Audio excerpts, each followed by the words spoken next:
ہمارے پاس یہ ہے انوار ساتیہ. کیا چیز ہے بھائی؟ انوار ساتیہ. یہ کتاب لکھی ہے مولوی عبدالسمیع رامپوری نے. کس نے لکھی بھائی؟ مولوی عبدالسمیع رامپوری نے یہ کتاب لکھی.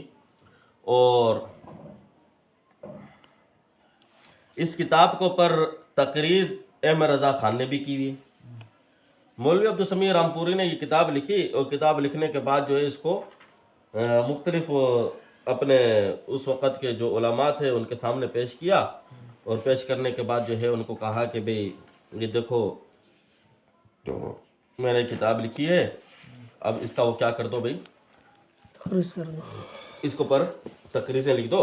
انہوں نے تقریضیں لکھ دی. اب یہ کتاب ہم پہلے شروع سے تھوڑا سا پڑھیں گے تاکہ یہ پتہ چل جائے کہ کب لکھی گئی اور کیوں لکھی گئی یہ کتاب, کس وجہ سے لکھی گئی ہے. ٹھیک ہے, آپ لوگ اس کتاب کو کھولو.